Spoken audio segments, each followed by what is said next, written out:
This has been the theme of our month, basically the possibility of the impossible, in which we are radically shifting our perception from that which was impossible to being the starting points of our endeavor on this planet, so that we're coming on the planet not to coast in this incarnation whatsoever, but to radically shift our awareness on a regular basis so that we're not capitulating to the status quo, not capitulating to business as usual, not capitulating to the way things always are, but using the incarnation in such a way that every single day we are up-leveling our awareness, expanding the possibilities of our soul, and anchoring the realm of ever-expanding good on earth as it is in the mind of the infinite.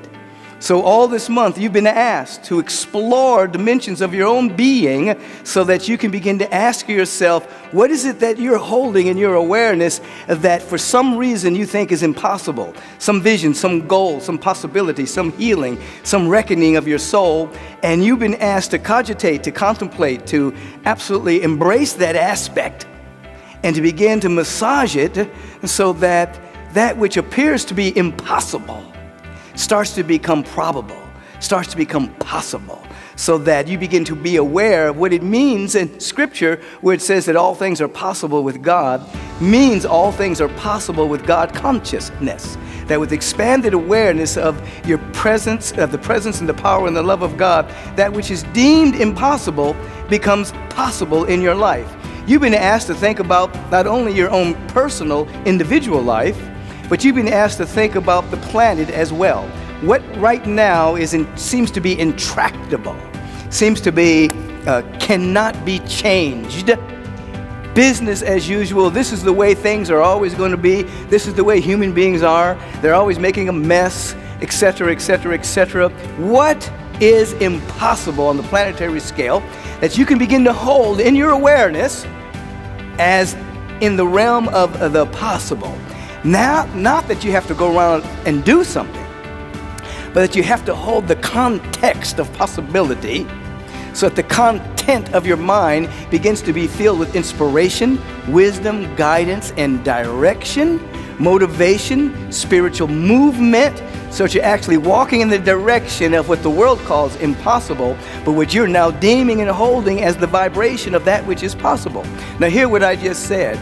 The context of the possible provides inspiration, provides vision, provides dream, provides wisdom, provides guidance, because you've opened yourself up into the realm of the possibility of that which appears to be impossible.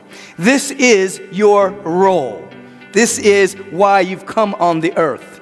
Not to coast, not to waste an incarnation, not to say that when it's all done for you, that the world was exactly the same, your neighborhood was exactly the same, things were exactly the same, but to be able to look back, look around and say something has shifted vibrationally because you have arrived. You, the spiritual image and the very likeness of God, have arrived and embraced the feeling tone of that dynamic good. Now, as you begin to think along these lines, you begin to understand what it means to forge your own destiny, to forge your destiny. And hear me very clearly. Everyone has a great destiny. Everyone has a great destiny.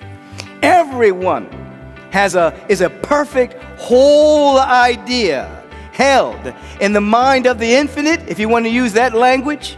In the field of unity, you can use that language. In the quantum field of infinite potential and possibilities, everyone carries the frequency of wholeness, a one-of-a-kind, unique expression of infinite potentiality.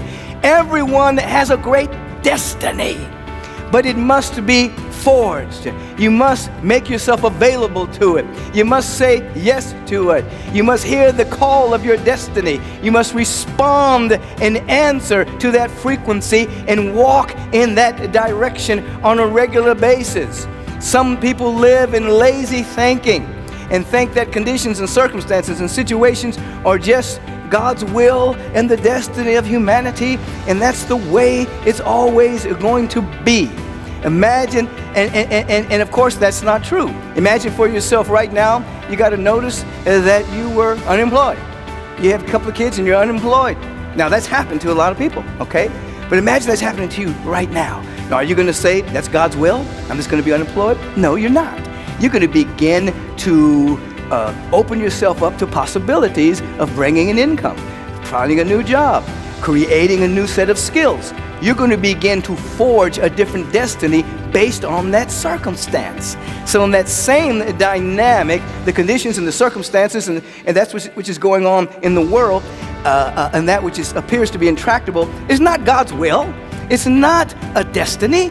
It's just a condition. It's a circumstance. It's the artifact of a previously held perception that is brought into the experience of humanity. You're not going to just say, this is the way things are, and this is the way it is, this is God's will. No.